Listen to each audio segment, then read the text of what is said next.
That police officer And if you had this guy, they said there's a video of this guy being in a headlock by the police officer. If you had him held down, you know what? I'm tired of these police talk. The way he put out his gun, following this guy with an intent to kill. Period. Yeah. Oh, 7 shots is an intent to kill. That's an intent to kill. I'm tired of these police saying they're getting beaten up. They're getting beat up by one black man, and it be about 3 or 4 of them. It doesn't make any sense to me.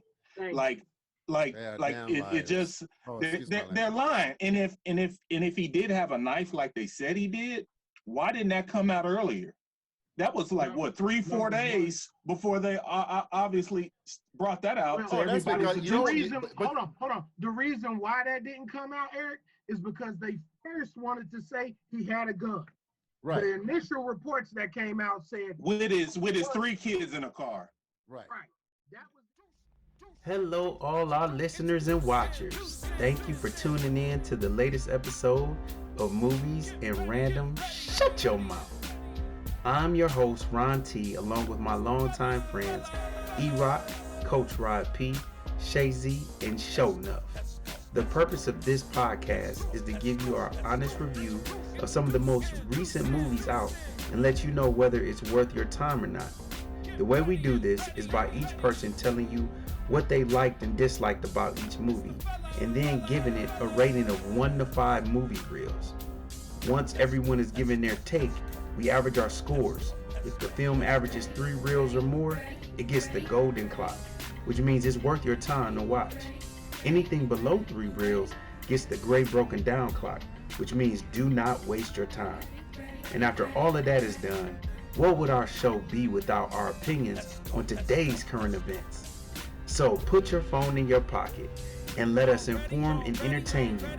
Without any further ado, let's talk about movies and random. Shut your mouth.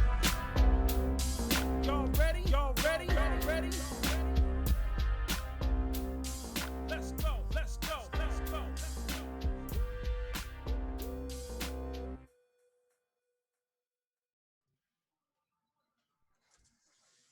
Hello, all listeners and watchers. You have tuned in to this week's episode of Movies and Random. Shut your mouth. Don't forget to subscribe and hit the like button, and feel free to let us know what you think in the comment section. This is still season 1, and we are in episode number 3. I'm your host, Ron T, along with my longtime friends, E-Rock, Rod P, Shay Z, and Show Nuff. All right. We're here to give you movie reviews and save you from wasting time searching for something good to watch. Not to mention, you will also get our perspectives and opinions on all the random things in this crazy world we live in. So without further ado, let's talk about what we're going to talk about today. This is a special episode that we are doing, and because we have had a lot of controversy and injustice going on in America right now. And so we're going to take a break from reviewing movies. We just don't feel like it's appropriate to do it this time.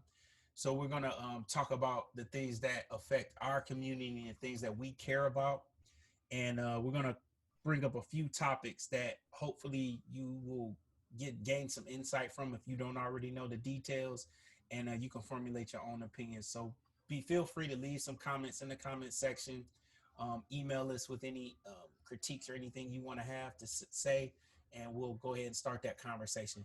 So with all of that said, everybody, let's first off, let's say a prayer for Chadwick Boseman, who passed away from pancreatic cancer the other day. Lord God, we just thank you. Colon cancer. Lord God, in the name of Jesus, we ask that you just be with the family of Mr. Chadwick Boseman. He left a great legacy in our lives, and we thank you for allowing him to spend this time with us for as long as he did.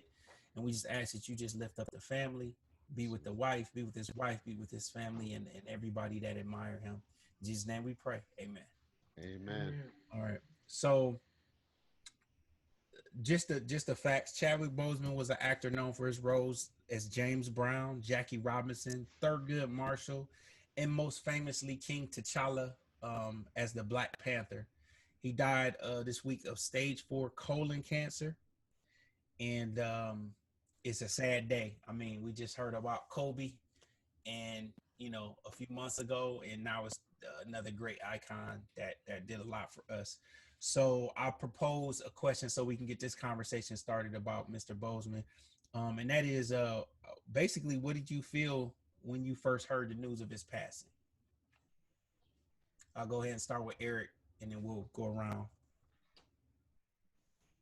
Oh man, the first thing that I really felt honestly was just kind of just shock, but I immediately went back to a picture that I saw of him a while back, where it had a side by side of him a few years ago, in a most recent picture of him where he was really skinny and he looked sick. So I was wondering if he was losing weight for a role in a movie or something like that.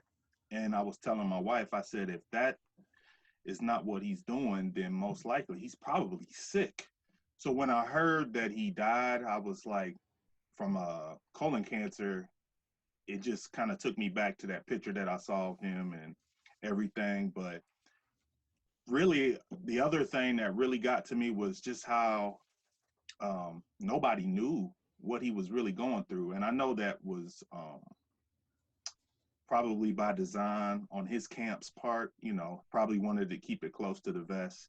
Obviously, he was diagnosed, I think, 4 years ago, but it really just made me think of my own mortality as well, too.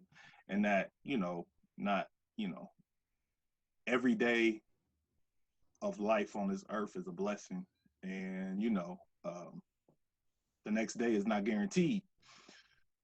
So I was really just kind of sad and everything when I heard the news about him passing, but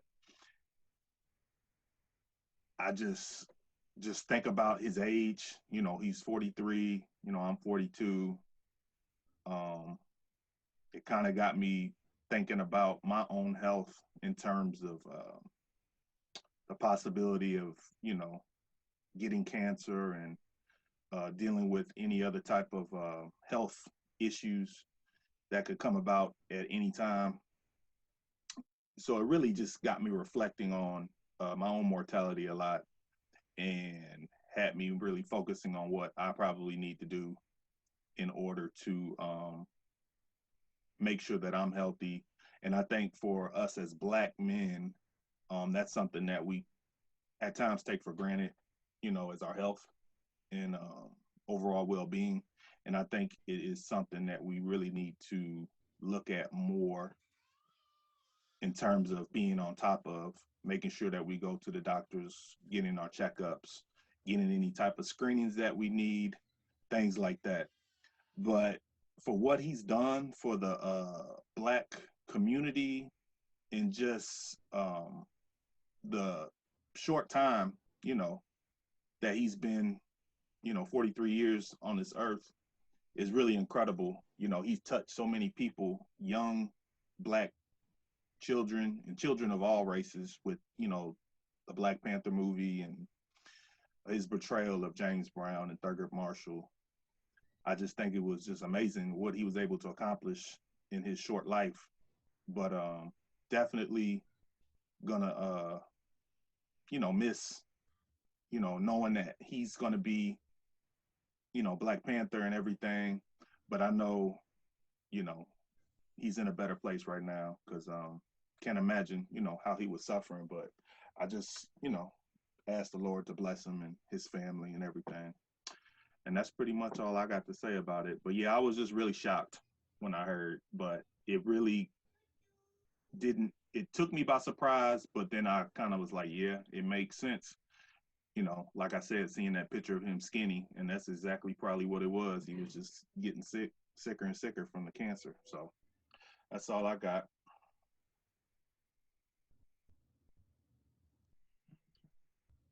Well,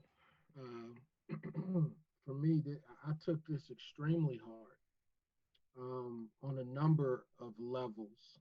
Um, from the standpoint of how the level that I placed him on, in terms of his skills as an actor.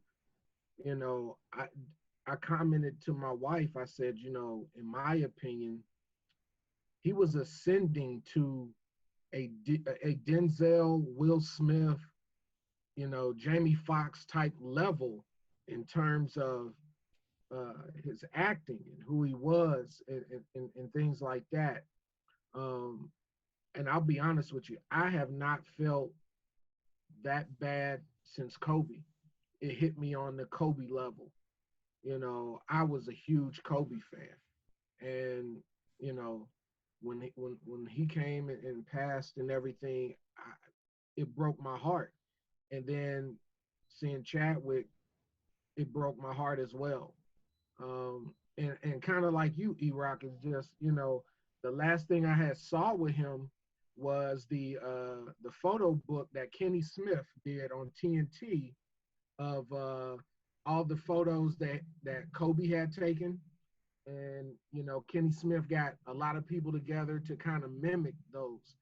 And I looked at Chadwick because Chadwick did the pose where Kobe kind of had his arms out and was yelling like that, so to speak. And he did that pose. And I said to myself, I said, wow, he's really thin. And it got me to thinking like you, E-Rock, is that like, wow, I wonder what role he's losing all this weight for. Because I remembered when 50 Cent played in a role, um, they kind of put him in a situation to lose weight. Um, so I mean, for real, it was just a ton of bricks. And the beautiful thing, you know, that I learned about Chadwick was that he was a recipient of a scholarship that Denzel Washington provided for him. Felicia Rashad, who many know as Claire Huxtable, actually ran a sort of like an acting camp. And Chadwick was one of the people who wanted to participate, but because of his family situation early on, couldn't afford it. So apparently, Felicia Rashad called, asked Denzel to sponsor a student, and Denzel said, sure. That student was Chadwick Boseman. And later on, when Denzel got to meet Chadwick at the premiere of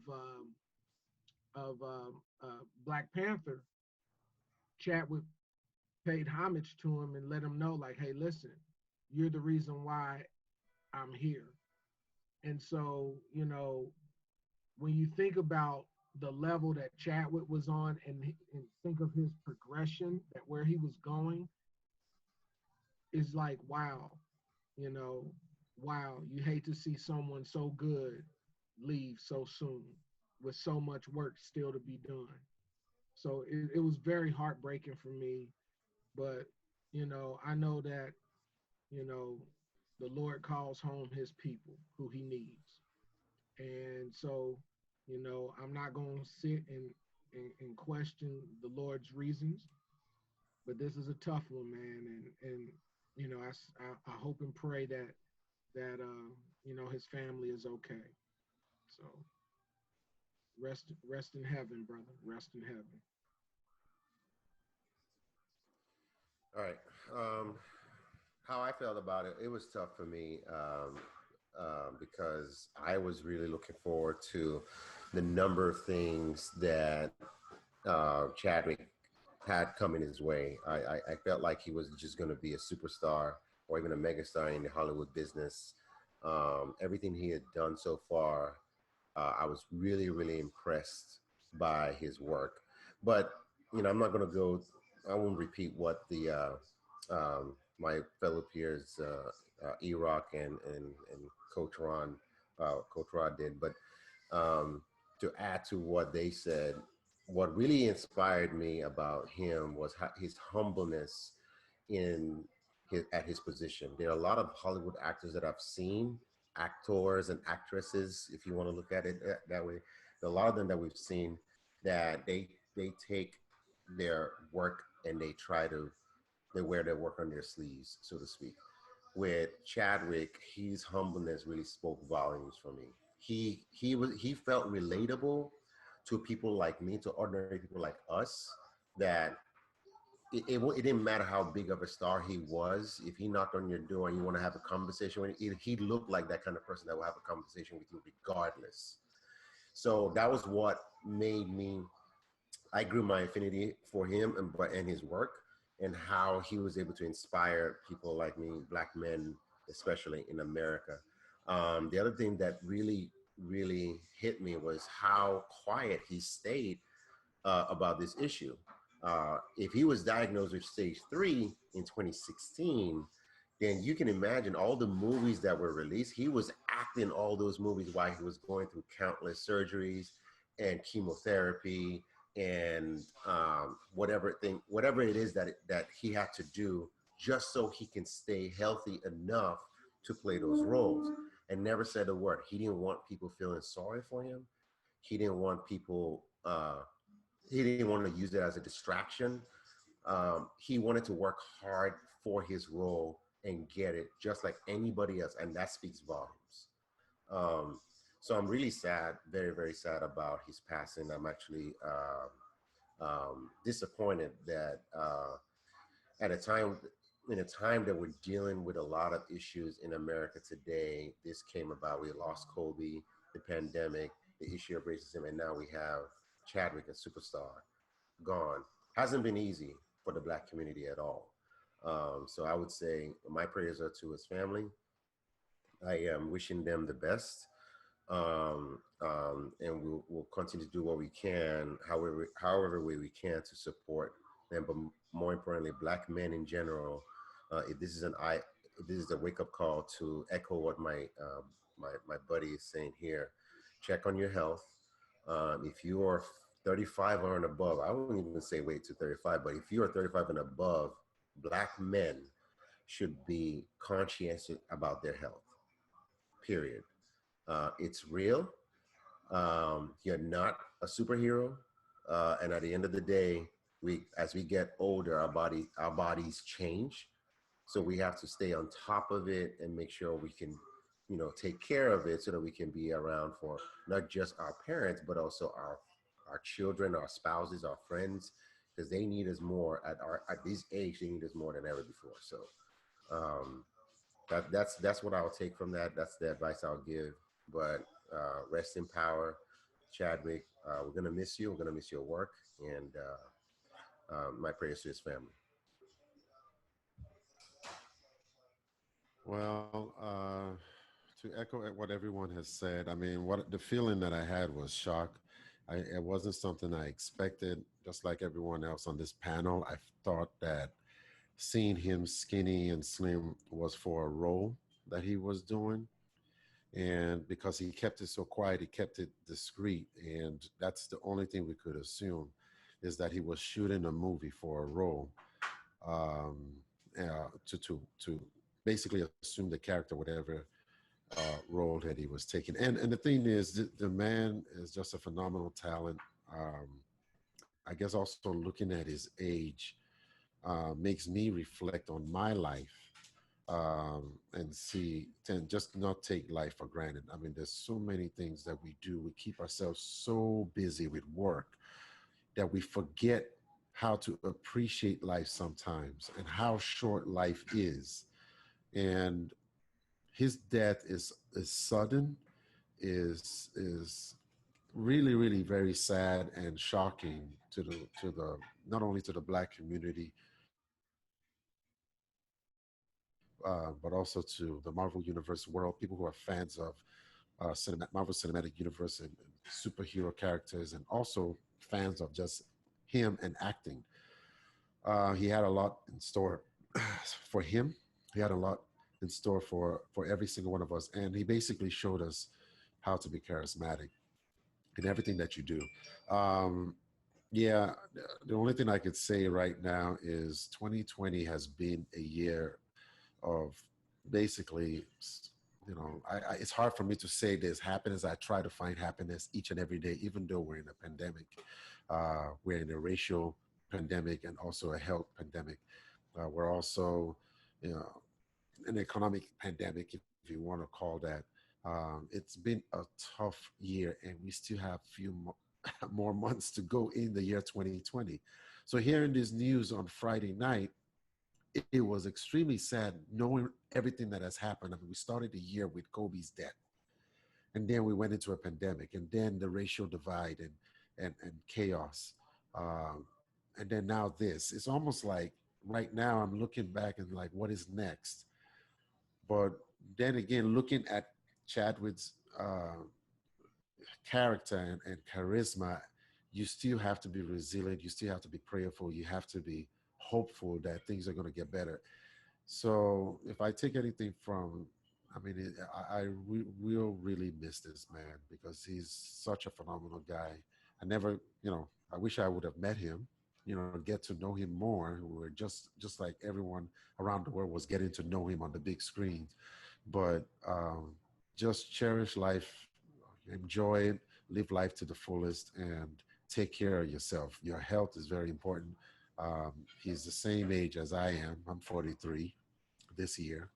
So that is scary that someone, just discovered something a few years ago, just 4 years ago, and then it took his life. So, tomorrow is not promised, and we have to take life serious and cherish and enjoy life. So that's my take. And I pray, I wish his family the best. I wish him love. I wish them during this time of grief that, rest in peace, rest in power, Chadwick, and our prayers are out with you guys.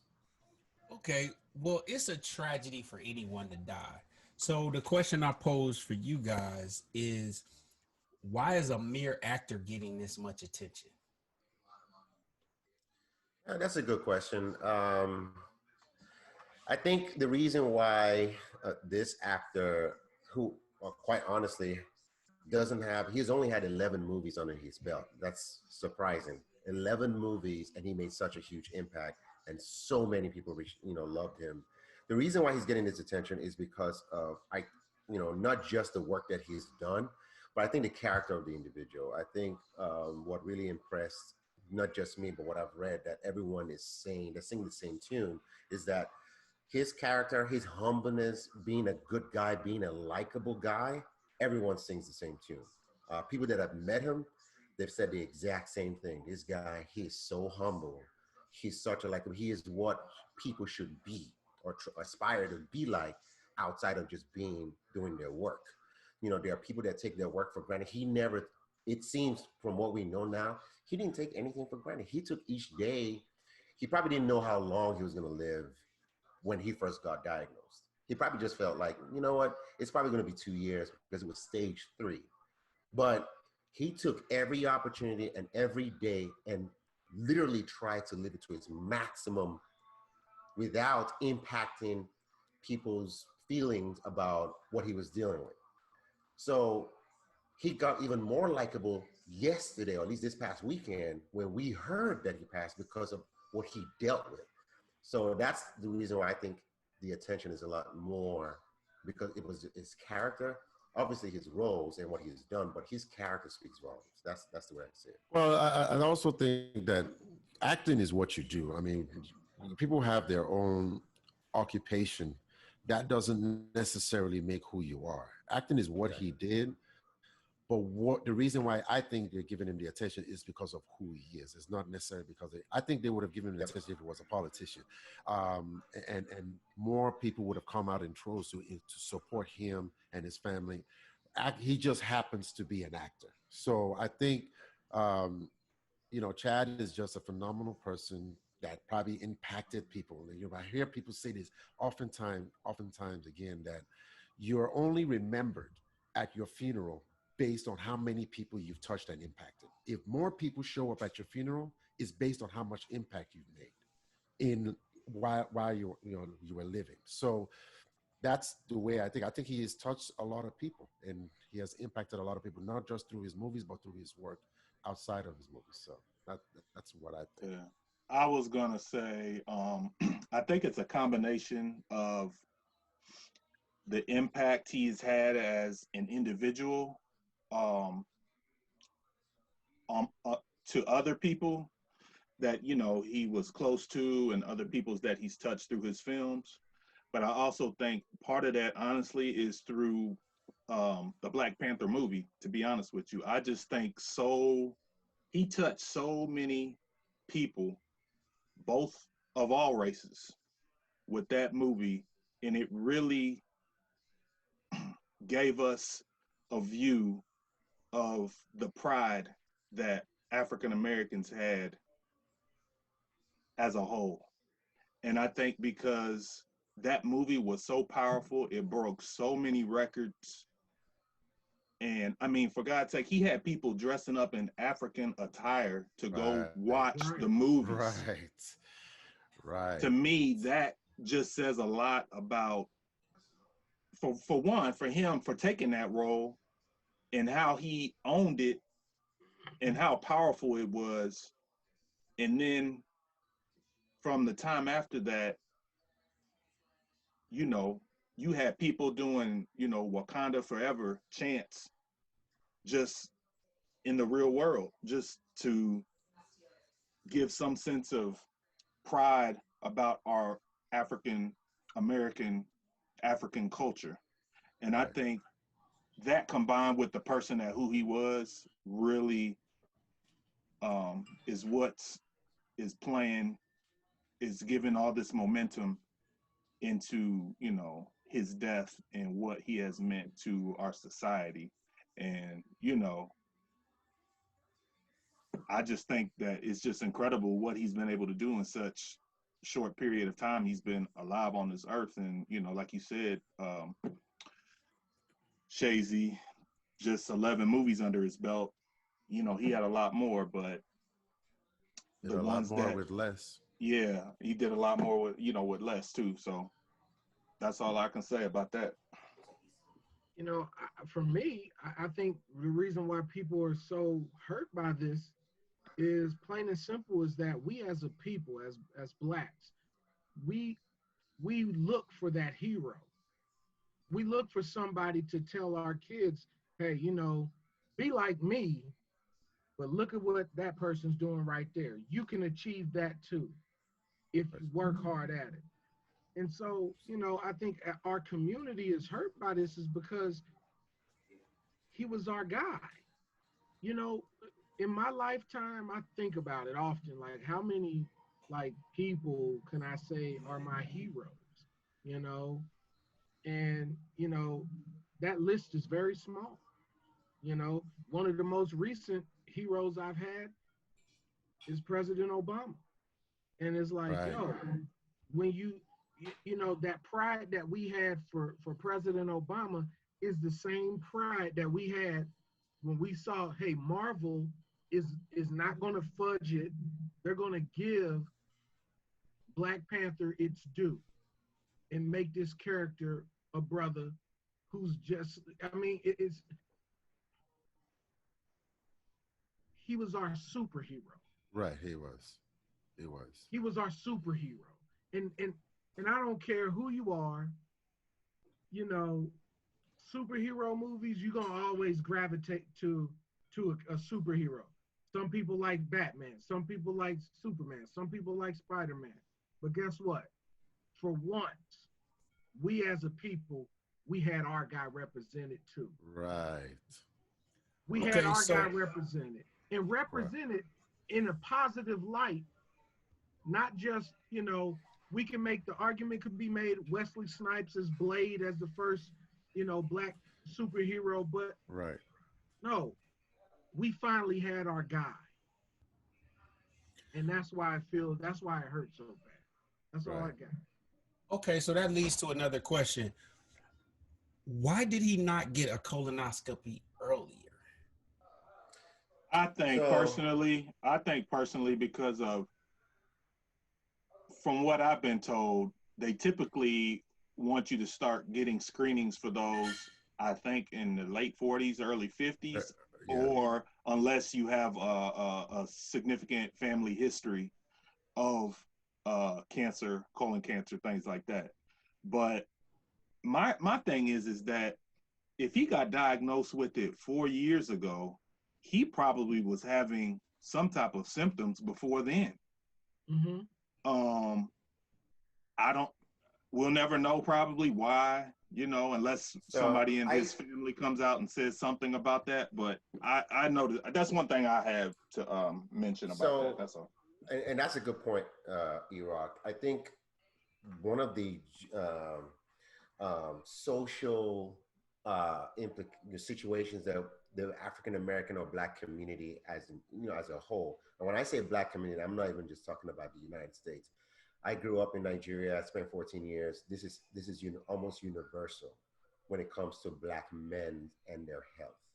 Okay, we are we are viewed in our societies, whether it's here or in Africa, we are viewed as Black men that we can handle anything. At least that's the perception, right? From when I was growing up, even till now. And as Black men, we don't do a very good job of being consistent with our health checkups and things like that. And that's been going on for a long time. So I don't know if that's Chadwick's case, where he chose not to know at a certain point if he had symptoms. I can't say. Only the family would know. But to be diagnosed stage 3 in 2016, that speaks volumes to me, because before you get to stage 3, you must have had stage 1, stage 2. There must have been something. So if he didn't check on time, or if he didn't go about it on time, that's one thing. But if he knew and chose not to check, or at least his family did not encourage him to check, that's also another thing. We don't know for sure what really happened, but the general thing that I've heard, the general issue that I've heard in the Black community among Black men, is that we don't stay on top of our health. Not enough. We should be looking at this at least once a year. In my opinion, after the age of 35, you should be checking yourself once a year. At least that's the minimum. But I've been doing it for a long time. I've been doing it for over 10 years, staying on top of my health. I guess what really triggered mine was I have high blood pressure, and I've had it for over 15 years. And that basically encouraged me to check other things, because when I got diagnosed with high blood pressure at a very early age, I'm like, what could happen at a much older age? So I've been on top of mine, and you don't want to wait. No one should wait till a later period to check on I'm going to be honest with you. I don't know much about. I haven't educated myself enough about colon cancer. And as a matter of fact, I heard the same thing that you're saying, Shay Z, that you have to go ahead and check it at a certain point. And I have asked my doctor that I want to get it checked. And he said, I don't have to it's get too it early, checked. right? He said it's too early. No, even recently he said it's too early. So the thing is, we don't know what he might have gone through. Maybe he had the kind of, Coach Rod, what you're saying is that he's supposed to have symptoms, or Iraq, you said he was supposed to have symptoms before stage 3. Maybe he did, maybe he didn't pay attention to the signs, and maybe they told him that it's too early because of his age. I don't know. But the thing is, I've been going to the doctor, and obviously I have to do that because of my blood pressure, but I think it's human nature for everyone to check something once we discover something. As opposed to especially Black men. Yeah, especially before we even check, to prevent. We don't do prevention. We check after we discover something. So the thing is, again, I don't know. Hindsight is 20/20. It's hard to say, but yeah. So let's do a little bit of public service announcement for all of our listeners and watchers. If you are between the age of 50 to about 75, you should start when you're about 50, unless you are in a risk group, which that would include African Americans. You should start at 45. Okay, so that is something you need to be encouraging your doctor to let you do, but that's part of the reason he probably didn't get it. He is not that age yet. But here are some of the risk factors, and I'm getting this from the mayoclinic.org. Older age, African American race, we're one of the greatest groups to get it, high risk. A personal history in colorectal cancer or polyps, inflammatory intestinal conditions such as chronic inflammatory diseases of the colon, like ulcerative colitis, Crohn's disease, those type of things. Inherited syndromes that increase colon cancer risk, Some gene mutations passed through generations of your family can increase your risk of colon cancer significantly. Family history of colon cancer. You're more likely to develop colon cancer if you have a blood relative who has had the disease. If more than one family member has colon cancer or rectal cancer, you risk an even greater chance. A low fiber, high fat diet, a sedentary lifestyle, diabetes, obesity, smoking, alcohol, and radiation therapy directed at the abdomen to treat previous cancers increases the risk of colon cancer as well. So once again, they recommend you start around the age of 50. But if you are in a high risk group and you are African American listening to this, 45 for us. So 5 years even earlier. So all of us in this group should be getting them in a few years. I would like to speak to why people probably don't, specifically Black men. Um, we in this country, a lot of us don't have insurance, and that's an elective thing that you got to pay for. A lot of insurances may not cover that if you do have it. Another reason is the type of procedure it is and our phobias. You have to go up the rectum, and a lot of people don't realize that they actually put you to sleep to do that. And some men have phobias about it, and we have to get past that. So definitely, if you are around the age of 50, go get checked out as soon as possible. If his situation didn't teach us anything, it should have taught us that. I do have another question though. Why do you think him and his team kept it a secret? Because it was his wishes. I can. Yeah, but why? Before I even answer that why question, do you think Rob, that was his wishes? Go ahead. Because of who he was, what he meant. Imagine the things that would have happened if it would have got out. Okay, personally, what it would have done, to his family, people questioning his family constantly. He was a father, he's got kids, and I'm sure their friends know who dad is. I don't believe he had any kids. I heard he had a kid. I could be wrong. I won't sit here and say that he, one way or the other, but I did hear that him and his wife had a child. I did hear that. But regardless, here's the one thing I'll say. The one thing in this world you want to have is people who genuinely have your best interest at heart. And the fact that he asked his circle not to say anything, and this was 4 years, and not one word was released, not one leak, any of that. What does that tell you about that circle? That's amazing. That's beautiful. Why they didn't, he didn't tell anybody. Maybe he just wanted to fight that fight himself and not panic people, because like I say, he was our hero, right? yeah, I can. Hero. And it's like maybe he wanted to fight that fight. Yeah, I can. I would think that one of the reasons why he wouldn't say anything, or at least his circle wouldn't say anything, it could be, I I believe he was a Christian. It sounded like he was. From a lot of the interviews that I've watched, he sounded and walked in that light. So I believe he was a Christian. But I also think that some people might be superstitious. They probably just want to leave it to God in terms of, don't tell anybody yet. Let me just let God handle this. I do the same thing. If there's something serious that I need God to help, whether it's a job interview or some, if I want to buy a new car or anything like that, I won't tell anybody about it. And I know I'm equating house and to an illness, but what I'm saying is the whole point is the superstitious part. If they want to leave it to God and wait till it comes to fruition before they make the announcement, that might be his way. We don't know. It could be a possibility, but I know people have done that. I know I've done that on certain occasion. He might have chosen not to tell people and probably just waited for the fact that, he doesn't want it to affect his work. He doesn't want the relationships to be affected. Hopefully, if it subsides, if the cancer subsides in his body, then he can probably make the announcement. That might have been his Yeah. his whole agenda. I was gonna say, I would say this.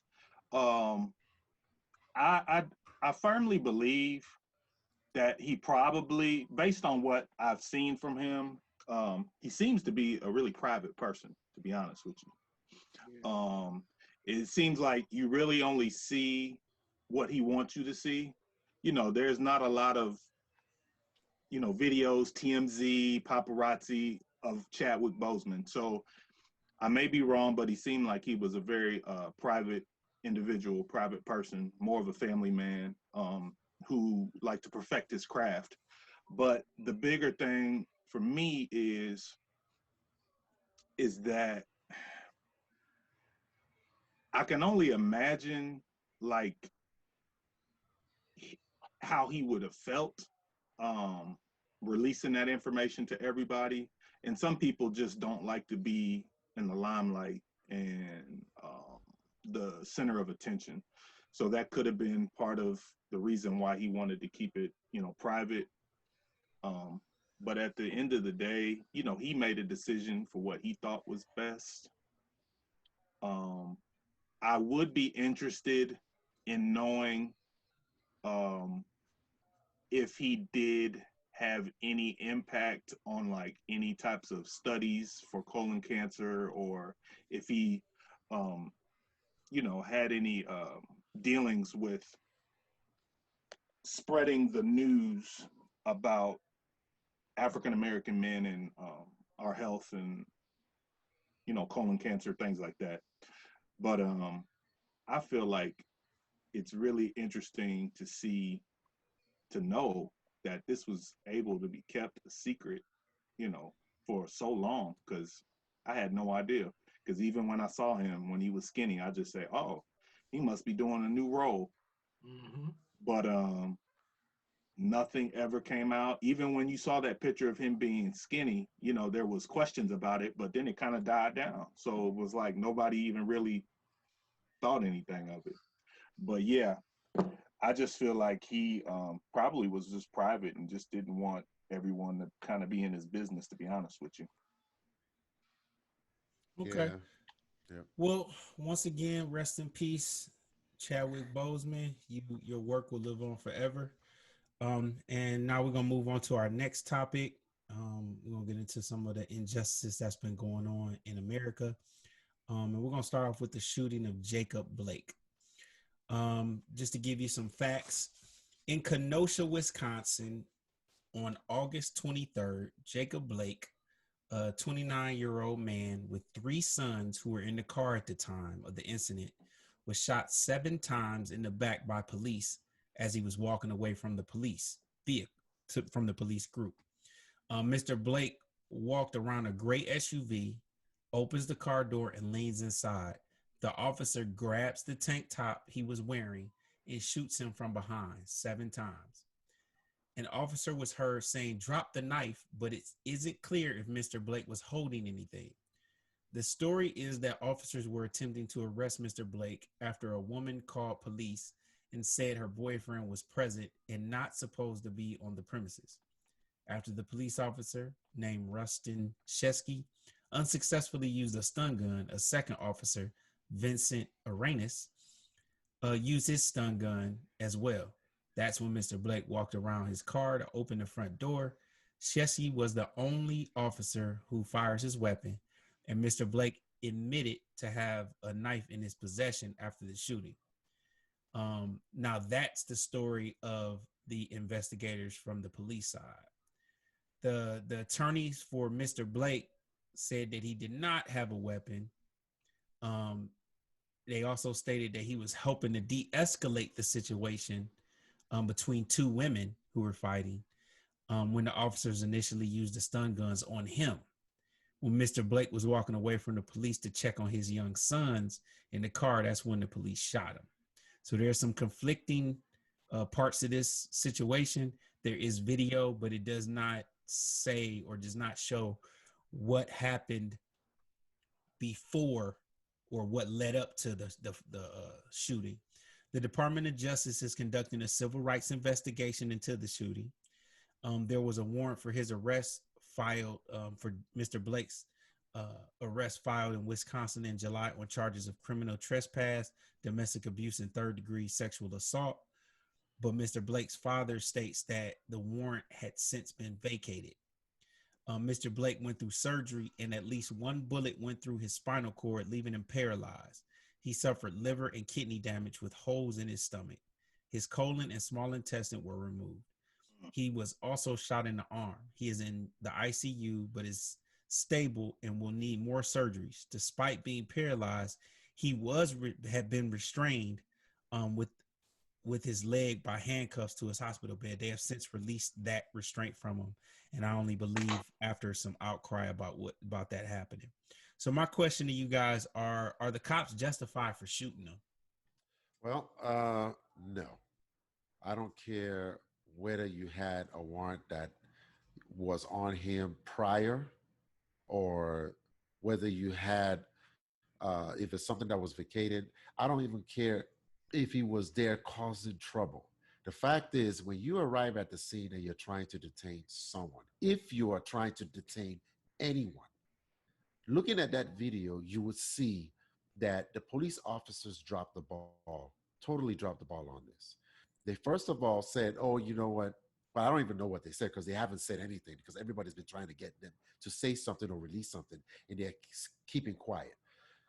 They said it's under investigation by the district attorney. So I guess we're going to have to wait for those facts. But looking at the video, what baffles me is this gentleman, and I want to say gentleman because I don't know, the whole character of Jacob Blake or anything like that. But from looking at what was happening, it looked like he was coming around from the video that was put out there. He was coming around his vehicle. If you come from the passenger rear side of an SUV and you walk around all the way to the driver's side and count the number of steps for an average SUV size like that. These are the things that I look at, especially when I'm in my line of work is insurance, and I look around, I examine vehicles all the time. When you count the number of steps, normal steps for anyone to walk around the vehicle, and you have the gun pointed at him the whole time, open up the door, and then you decide to take not one shot, not two, not three, not four, not five, not six, but 7 shots in the back of a guy that is walking away from you. And you have to pull him close to you to shoot him point blank. Hey, and I know we all gonna talk, but I feel like we should all kind of honestly, and we should all kind of maybe interject in here and bring our little points. Right. But I got to get this out too, Shola, and I'll let you finish up. But the thing that kills me is think about a police officer. Think about all the things that they have at their disposal. They have a baton. Right. They have a taser. Right. They have their fist. They have backup. All that before you even get to the gun. They even have mace, and they even have mace. They have mace. They have plastic restrainers and a flashlight. So you're telling me from that video where there was at least, I don't know, 3 police officers, that you decided that, the baton, I can't use my baton, I can't use the taser, I can't physically beat him up, I have to immediately go to the gun and shoot him in the back. And if one officer was I don't know if the video was very clear to me like it was to you. It was only one officer that pulled out a gun. Well, am I wrong? So yeah, you're absolutely right. That it looked like it was just one officer that pulled out a gun, and there was Let me say this. As I read in a report, they are saying that there was more than one officer with the gun, but only one fired. Also, He was tased. They said that he was tased unsuccessfully, and then another person tased him, and I guess that was semi or not successful. So here's how. But the thing is, I don't understand how you have a taser with that kind of voltage. I think the kind of narrative that they're trying to push out there now is that tasers don't work on black people, so they're forced to bring out a gun. That's what they're trying to get at. We never saw the video of the taser. We only saw the video of. But this is like the fourth video I've seen of Right. We never being saw the tased video of and the it doesn't taser. work. So what I'm saying is, I think that the story the police department is trying to paint is they did try to restrain him with a taser. It didn't work out, which is why they went with the gun. Now, I'm not buying that. I think it's BS because for me, we've seen countless videos with a non-black citizen and they never get. I saw a video, and I know this is going on, but I saw a video of a white man coming out of his truck, picking up a police officer and slamming him to the ground. Yes. Slammed him to the ground and stole his police car. And stole his police car. A taser was not pulled out. A police gun or a gun was not pulled out, and that guy still survived. So for me, I'm not buying it. I'm not buying it at all because I feel like that police officer. And if you had this guy, they said there's a video of this guy being in a headlock by the police officer. If you had him held down, you know what? I'm tired of these police talk. The way he put out his gun, following this guy with an intent to kill. Period. Yeah. Oh, 7 shots is an intent to kill. That's an intent to kill. I'm tired of these police saying they're getting beaten up. They're getting beat up by one black man, and it'd be about 3 or 4 of them. It doesn't make any sense to me. Like it just they're lying. And if he did have a knife like they said he did, why didn't that come out earlier? That was like what 3-4 days before they obviously brought that out to everybody. Hold on. The reason why that didn't come out, Eric, is because they first wanted to say he had a gun. Right. The initial reports that came out said with his 3 kids in a car. Right. Right. That was the initial. The initial report said what again? Yes. It said what again? With a knife. Right. Hey, and you know what Charles Barkley said? He made a good point. That police officer should be charged with something, if not anything, because he had no idea. Charles Barkley said this. Those bullets could have ricocheted and hit one of his kids. Yes. Oh, he is going to be charged. They are going to take it. Right now, they're examining the charges of what type of charges, how many he's going to get. Just the fact he will be charged. Just the fact that you know that there's 3 minors in a car, that should tell you everything you need to know. I don't even want to pull out my gun. Exactly. I shouldn't even pull out my gun. Exactly. It's reckless. It's recklessness because bullets can ricochet. You could kill a child. That's the reason they educate them on this. I don't think the police officer cared one iota. But that's the point. That's the point. His intention was to kill. Period. Let me ask you this. So it's clear that you guys think the cops were not justified in shooting him. So was it smart for Mr. Blake to walk away in that situation? If you get tased, why are you leaving that situation? Well, okay. So here's my 2 cents on that, Ron. Usually, we don't know the whole story, but usually, if someone is walking, he wasn't running. He wasn't running away from the police officer. He was going back to his car. There must have been some type of implied notion that he was okay and for him to leave. For him to walk around and go to his car and open up the door. Right. To me, there was an implication. They must have implied that you're not under arrest, you're not being detained, and it was okay for you to leave. So he wasn't running. He wasn't running. Exactly. And I heard that, this is what I heard. Someone said that his children were screaming to get back in the car, and he was going around to check on his kids. That's right. I don't know if that's true, but he wasn't running. He was walking. He was walking normally. To me, I'm trying to put myself in his shoes, and I'm like, there has to be a way they must have given him some kind of implication that it was implied that it was okay for him to leave. The only implication that police officer had was to kill Jacob Blake. Period. Oh yeah, I know. That was intent to kill. He wasn't even trying to arrest him. There was no other reason. If he wanted to arrest him, he wasn't even trying to arrest him because when you fire 7 shots, and I don't think there was a knife in that car. That was something that they planted there. It's another thing. Something that they're trying to do. Why did you have to fire 7 shots? Why couldn't you just shoot once? 1 bullet from a 9mm is not going to take him down at close range. Point blank. Point blank range. Here's my biggest issue that I have with this whole thing. You have 2 police officers there. That's on video. That's on video. Mr. Blake walked in front of both of the officers. And then both of the officers and Mr. Blake, they're in plain vision of each other. They can see each other. Mr. Blake is here. The officers are right there on the right-hand side. He walking slow. If there was any indication of a threat, why in the world did they let him walk? Why did they let him get to It the don't car? make no sense. Why would you let him get to the car? Exactly. You know what I'm saying? They said it best. They wanted their 15 minutes of fame, and they went after it. And they got it. That was it. And here's my thing. This is my I thing. hope they sue the brakes off of that whole place. The whole department is under investigation The right city, now. The whole department and the city. Even the mayor is under investigation right now, in my opinion. I'm going to tell you, if I'm Mr. Blake, my children go to any school in the state of Wisconsin for free. My grandchildren, my great-grandchildren.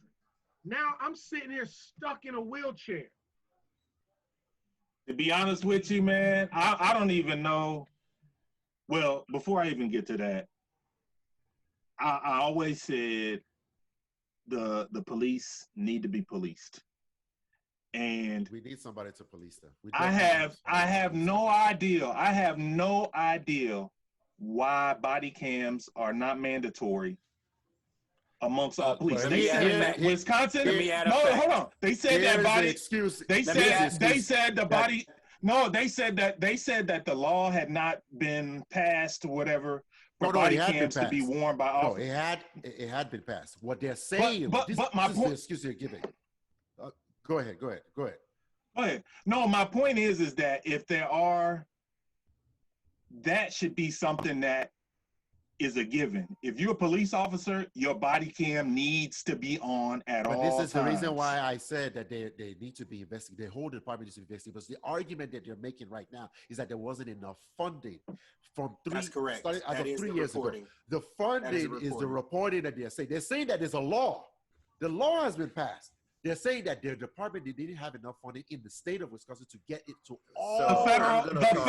The federal government can fund that. I'm gonna call BS. I'm gonna call BS. That is a lie. This is for them to cover up. This is a cover-up story. To cover up shootings like this. Yes. So that leads me to the next question. Do you think the police? This was a racially motivated killing? Yes. Absolutely. I'm gonna say this. It is a racially motivated shooting. So, not killing. He's still alive. I mean, shooting. Yeah, I'm sorry. Shooting. That's why I said shooting. A racially motivated shooting that happened. There is this wave of information that has been passed on down. I don't know who's passing this information. Ever since this chump came into the office, the White House, ever since he came in and he basically went to the police. Hey, did you say chump or Trump? Chump. I call him Chump. I call him a chump. But by the words of LeBron James, he called him a chump. I'll call him a chump too. When he came into office and the first year when he visited one of the largest police academy and had a speech there, and he said, hold their heads, knock their heads out. He said, don't let go or what. When he gave this wave of permission he to hurt people. And ever since that time, police brutality, not that it hasn't happened before he came in, it's been happening, but the spike is unbelievable. Like every single, we just are still reeling from the May 25th shooting. But you know, the thing is, you don't even have to go that far. You can just look down this week. The same department let a white teenager walk down the street freely with a long gun, an unarmed black man in the same department. We'll get him a bottle. Listen, come on. It is a racially driven thing. This is Tell me how you can prove that though. This is hold on, real quick. Said what? Hold on. Go ahead, Eric. But this so you guys are thinking you're saying that, but you have to prove that. How would you prove that based on the evidence that's been given? Go ahead, Eric. Hold on. Okay, so I'll say that after Eric. Go ahead. Yeah, so go ahead, Shola, because I don't forgot what I was about to say.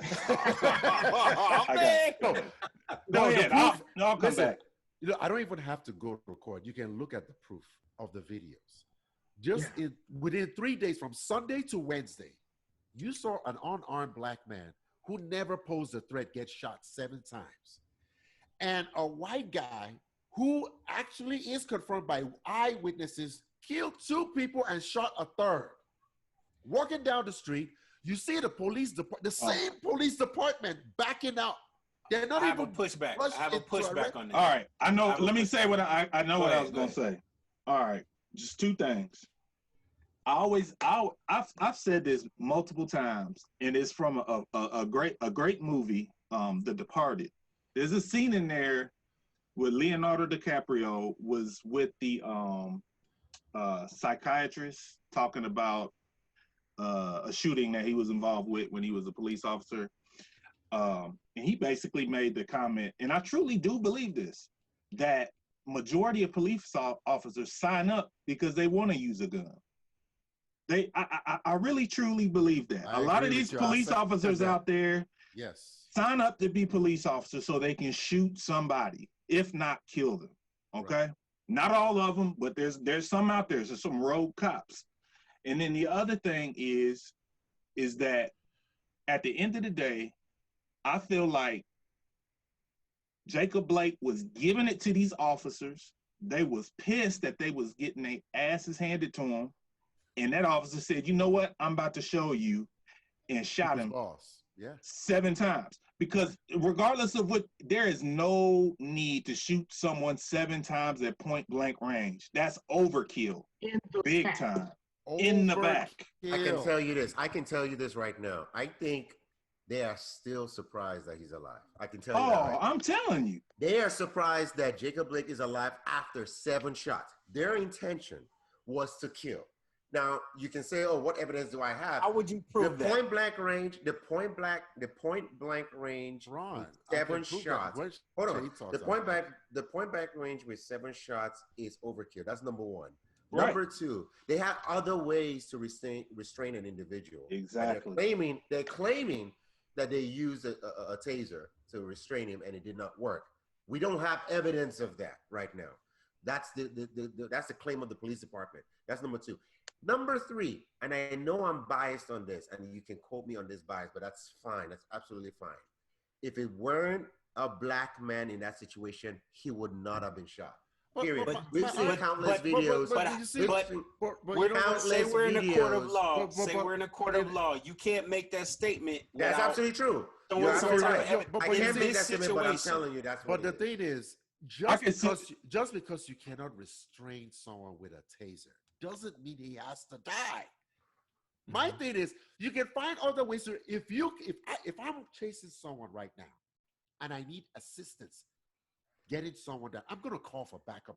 For help, you have the advantage of the entire police department to assist you in restraining someone. So don't tell me that, oh, you know what? I used a taser, it didn't work. So guess what? I'm going to use a gun. That doesn't make sense to me. And the fact that this. I always said that the thing is that when you're that close to someone, he could have easily shot him in the leg. He could have shot him in the leg. He could have shot him in the arm. Exactly. He shot him 7 times in the back. So the thing is, to even answer your question, Ron, when you said that's intent to kill. How can I prove that that's intent to kill? There have been cases that when someone is running away from you, not walking, running away from you, you are no longer a threat. You cannot even use the stand your ground law anymore because they're running away from you. If not, there's the circle of you where you can defend yourself is if they step into your domain, you now have the right as a human being, you have a right to defend yourself. That was not shown in this video. This guy was walking away. You had to pull him. The fight, not just that. You have to pull him towards you to shoot him. Okay, it's more evidence that he was walking away. You're right. So that means that it could be manslaughter. It could be anything like that. It's only what you're saying.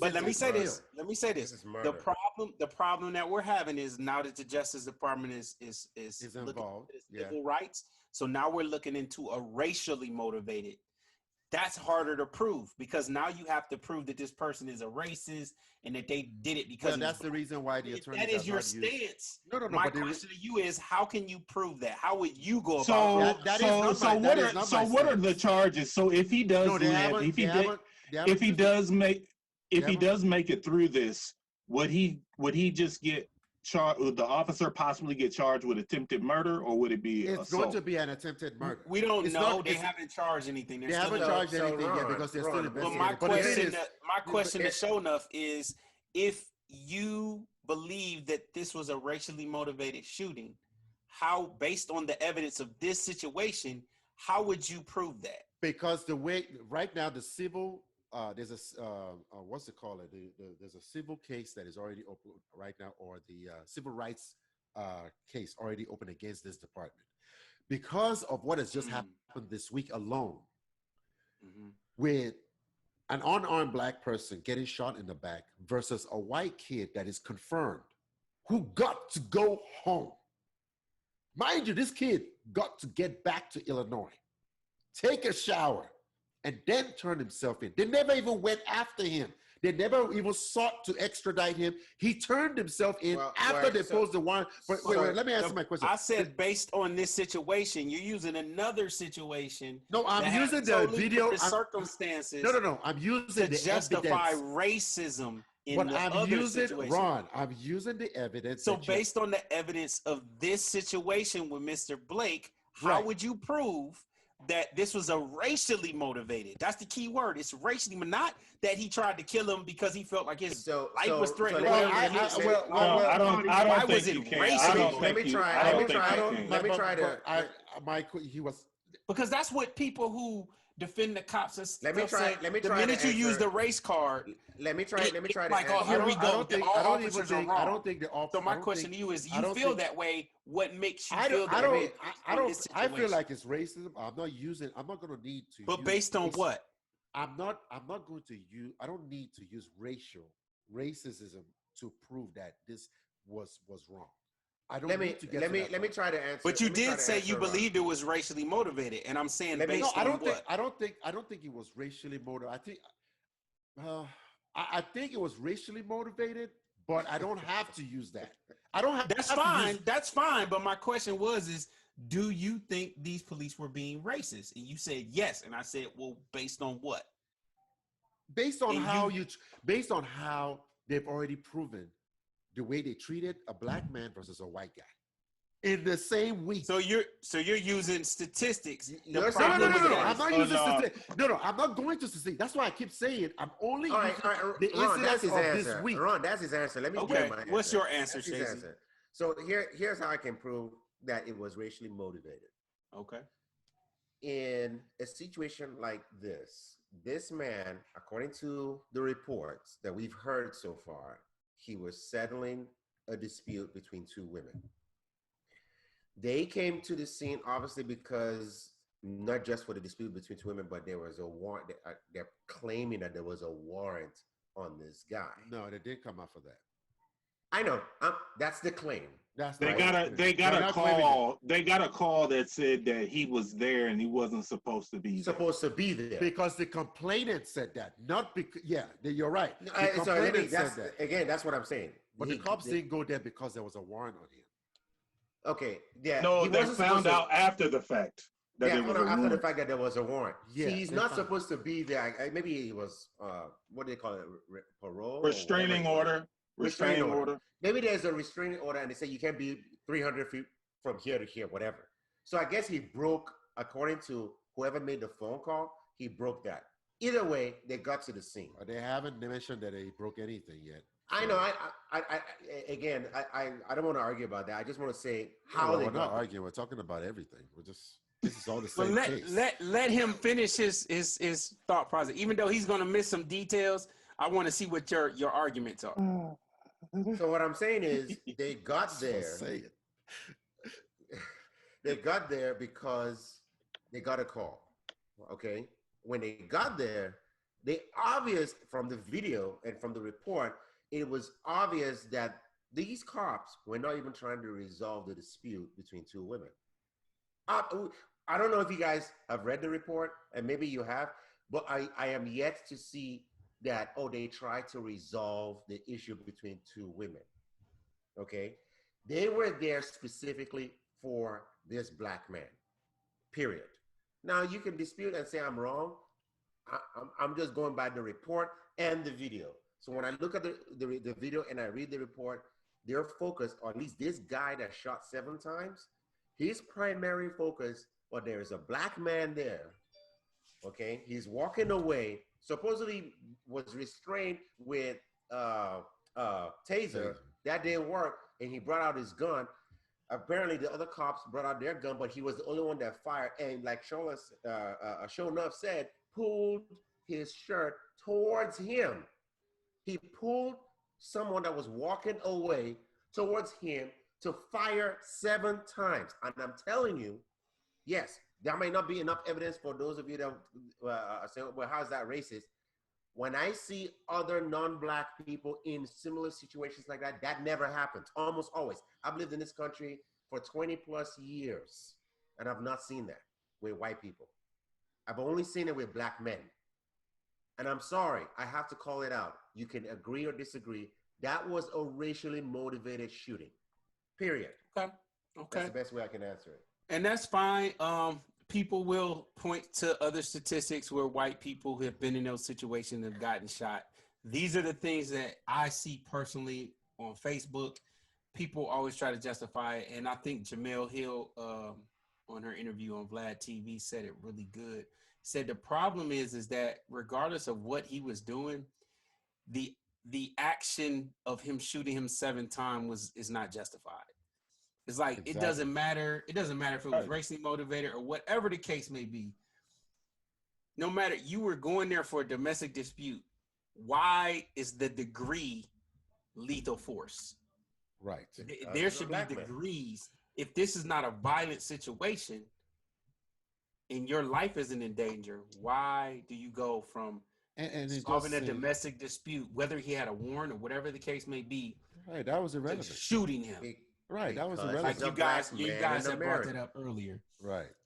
I guess my next question would be, what should be the punishment if the cops are found to be at fault? Life in prison. How about that? Why life? Why? Because everybody didn't shoot the gun. Everybody didn't shoot. No, I'm not talking about everybody. Are you saying for the cops or for him? Well, it's more than one cop. Sometimes it's people that's just standing on the side. If he lives, it shouldn't be life, in my opinion. But they should get like. So let me say this. I don't know. They should get what? The guy that shot 7 times should go to life in prison. The other guys that did not do what they were supposed to do and watched should get some type of punishment. I don't know how long, but they should whatever be punished as well. An accomplice. Let me put some facts on the table. You're only going to get life in prison if you get a certain degree of murder. Right. That means you have to prove that it was premeditated. That's harder to prove. Can I ask a question? The district attorney may not go for that. So you may they'll never get life. You're absolutely right. You're absolutely right. Let me ask you a question though, and I'll pose this question to everybody else. If the roles were reversed and it was a black man, police officer or not, that shot a white man 7 times in the back but survived, does he get life in prison? No. I don't think so, because he's a cop. Okay. I said cop or not. No, you won't get life. Okay, I don't believe it was 2 civilians that did that. You won't get life. It probably wouldn't be life, but he definitely would get every count of the highest. He might get 70 years. He might get 70 years. Like it could be depending on his age, if he's 40 and he gets 70, bruh, that's life. Wait, do you say 70 years or 7? 70. Oh, wait. Let me lay another fact. Let me lay another fact. Right, but let me lay another fact on the table. When the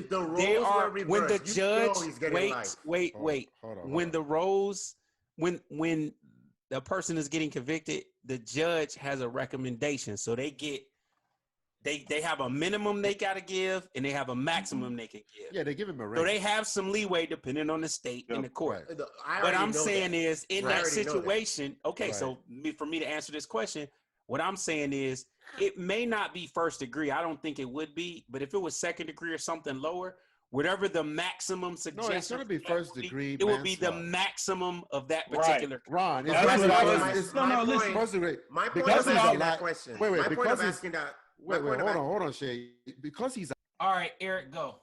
No, this is my thing. What you were saying, Ron, was that's exactly right. You can get a maximum sentence of like 70 years, but you could be up for parole in 20 years or 25 years. But let's say if that 20 years comes up and you're up for parole and you don't get it, you're going to continue serving your sentence. And you could possibly serve your 70 years. But if you're at the age of 40, of course, you're going to die before you reach 70. So someone could get assigned, 70 years, like I said, and be up for parole in 15 years or 20 years or 25 years. And All that's right, how they, Shonuff, go that's ahead, how go they ahead, Shonuff. condemn. Oh, my bad. You got Shonuff still on mute. Yeah, I got it. My thing is that, yeah, you can give. I think he's going to get first degree manslaughter because he's alive. Manslaughter, the person still has to die, though.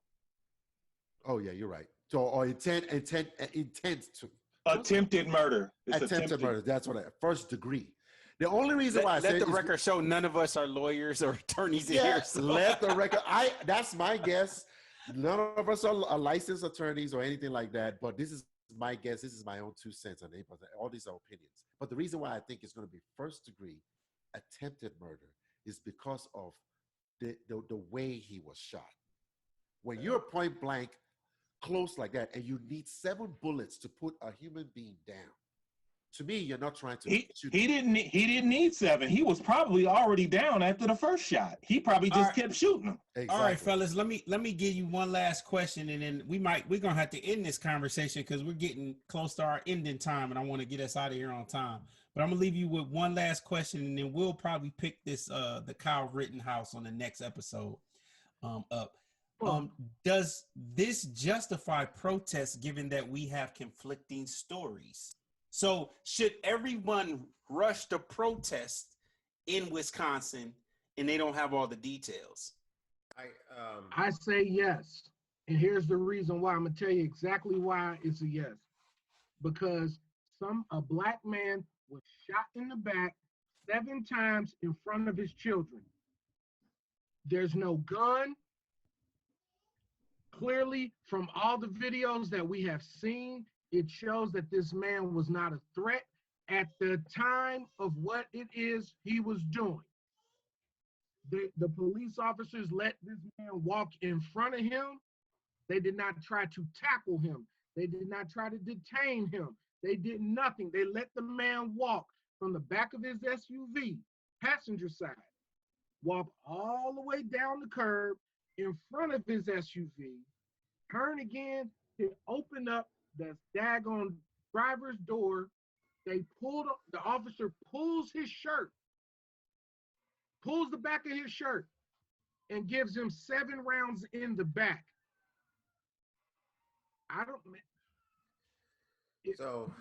There has to be a protest. So if you have to do something. Now, I don't know. Go ahead, Joe. Go ahead, Shay. No, go ahead. So I don't know. Do you mean peaceful protests or protests in general? I'm trying to understand. Ron. What I mean is protests in general. If you don't have all of the facts, why go out and protest something? Because you could be wrong. Okay. So if you're saying protests in general, whether it's peaceful or violent, I would say I'm leaning towards peaceful protest. I do think people should protest even if they may not have all the facts at the time. A lot of times protest is a reactionary action or behavior, I should say. People see a video, they judge with the video, and they say, this got to stop, and they start protesting, right? Some get more information, more facts, and they protest. Either way, if it was a video where the Jacob attacked a police officer and then got shot 7 times in front, you won't see people protesting that, whether it's reactionary or not. The reason why the protest occurred was because of what they saw in the video. Okay. And any sensible human being on earth, any gender, any race, when they look at that video, their subconscious mind will tell them, or at least their brain will tell them and say, that does not look right. And that's why, in my opinion, the protest is more reactionary in the beginning, and then as you move along the way, you get more facts. I will agree with the protest as long as the crowd or the people that are protesting continue to seek the facts. That's how I can answer that. Well, I agree that it should be a peaceful protest. I don't think the peaceful protest has nothing to do with whatever the action prior to the shooting was. I think even if this guy went and robbed a bank or robbed someone's house, I think there's still a proper and professional way to detain and take down someone if they don't pose a threat to the police officer. And from that video, regardless of what Jacob Blake might have done prior to what happened from the time he started walking towards his car, walking around his vehicle towards his car, even if he stole a diamond necklace from one of the 2 ladies that he was trying to resolve a dispute, if he didn't pose a threat to the police officer, you can still restrain this man without getting shot. The reason why I say this, and this is what the protest is for, the protest is not about defending, wrongdoing. That's not what we're protesting for. We're just saying, can you restrain someone regardless of what they do so that they end up in prison and not dead? The Boston Marathon guy blew up several people in Boston. They still managed to put on a freaking vest on him, handcuff him, and the guy walked out and still got something to eat on his way to the freaking police station. After killing several people. You're confusing 2 things. That's not the Boston Marathon guy. That's Dylan Ruth. That's Dylan Ruth. That's the guy. Yeah, Dylan that's the Ruth. guy who shot up the church. The people okay, my bad. Thank you for the correction. That you're right. Thank you for that correction. Still, we get your point, and it does apply. But that's the point. It doesn't really matter what the person did. If the police officer is not at a threat, because you're supposed to match excessive force with excessive force. The guy never posed excessive force towards you, so why are you returning excessive force to the person? You said, oh, there was a knife. Did he point a knife at you? If there was a knife, we still don't know how the knife looks like. We don't have a picture of this knife. So my thing is, I don't want to go too long because we're out of time. But yeah, that's my 2 cents. All right, let me say this real quick. This is gonna be real quick, honestly. My thought is that yes, we should protest. Do I think that these protests are going to change anything? No, honestly, I don't think it's going to change. I think there's probably going to be some other type of shooting. Give it a few weeks or whatever, because honestly, I've become numb to it. Like, it's like when you hear these things, it's like, oh, wow, it's another situation that you're hearing about. But unless these white people stand up and make it, because it's their problem. It's not our problem. This is a white people problem. They are the ones that need to say enough is enough and demand change. Because if not, it's just still going to happen. Because at this point now, you can literally walk away from a police officer and get shot for nothing from what we see, from what we've seen in that video. They have to be as outraged as we are. Well, to sum up everything you just said, there was another shooting in Portland. The protests just happened like I saw that day or last 2 night. days ago. Yeah, a day or that two. was like last night in Portland, Oregon. A police shooting? Actually, no, I'm not sure. It was a protester that Oregon. shot another protester. An anti-protester shot another protester. Yeah, it was people who were protesting against the protest. Counter protest. It was a counter protest. Correct. I can't get it out of my head, but that's it. But the crazy thing is that we don't even know how many times there could be more shootings. These are shootings that we see on video. Oh, there have been. Yeah, absolutely. So it's gonna keep happening. But just so you know, some of the people that have died specifically with the topic that we're going to get into next time with Kyle Rittenhouse. Those were white people that died, so they were allies that were out there protesting Right. for Black Lives Matter and justice and equality. And I think that's a great thing. And some people are waking up, and I think it's a generational thing. I think it's going to be with the millennial generation and down. The millennial generation. You know, I think they're Started going seeing it to from help change that Charlottesville. stuff. And hopefully, you know, things do change. But in the meantime, that is our show. I want to thank everybody for tuning in and listening. If you enjoyed this show, please smash the like button and subscribe. It's free. It costs you nothing. Tell everybody about it. That's the best thing you can do. And be sure to check out our gear once it's on our website. Any support is appreciated. And with all of that said, any final thoughts, fellas? I would like to say this, and I'm just going to be as open and honest as I possibly can. Not all white people are bad. Not all white people are bad. Some of my best friends in the world are white. But white America, I'm advising you right now to wake up and start fixing things, because truthfully, you do not want the alternative. You don't want the alternative, because I'm going to tell you what the alternative is going to be. The alternative is going to be us really getting organized, and that's going to be a problem for you for a long time. Well, the KKK, they actually do want that. They want to start a race war. That's part of their ideology. So they want a new civil war. They've been talking about it for a long time. I didn't say violent. I didn't say fighting. I didn't say violence. I just said you don't want the alternative. And I'm gonna the alternative. Okay, well, quit throwing rocks or hiding your hand, man. Say what you mean, because everybody gonna take it to violence. That's what it is. You eliminate black people from this culture, from this world, from this country, I should say. You eliminate us from this country, your economy shuts down completely. Right. Your economy hits, and I don't know how long it will ever take for it to recover.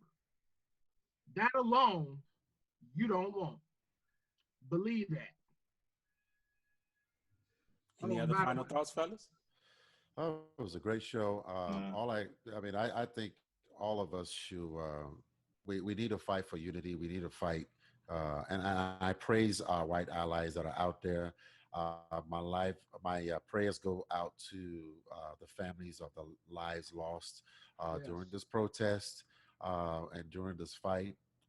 Their fight would not be in vain.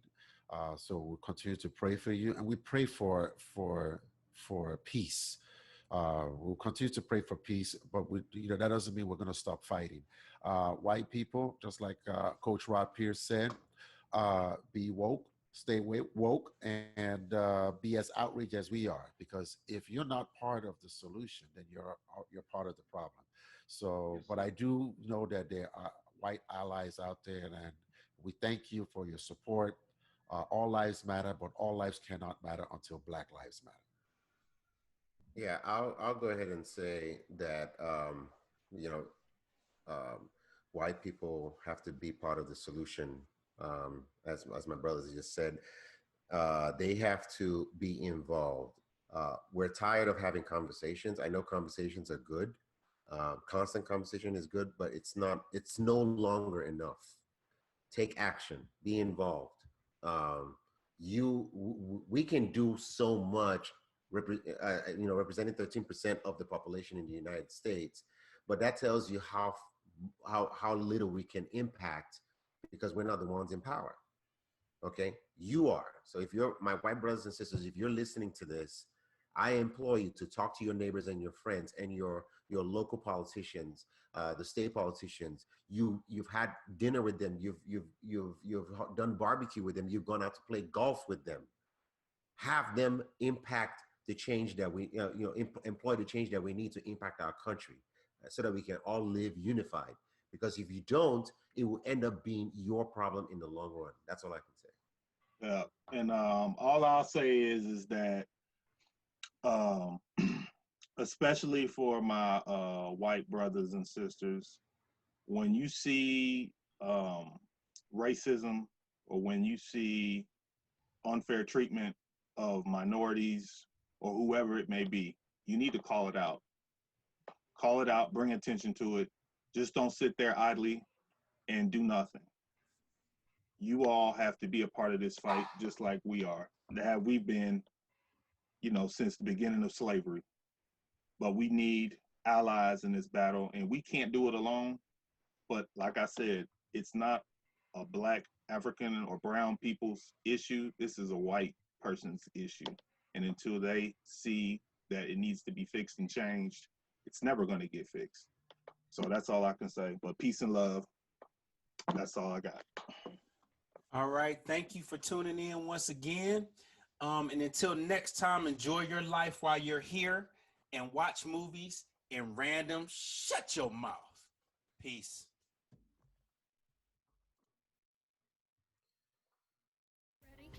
Well, that's our show for today, everybody.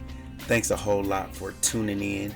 If you like what you heard today, make sure that you subscribe to the podcast. And if you're on YouTube and you like what we're doing, go ahead and hit the like button and also subscribe. We also want your feedback, so leave some comments in the comment section.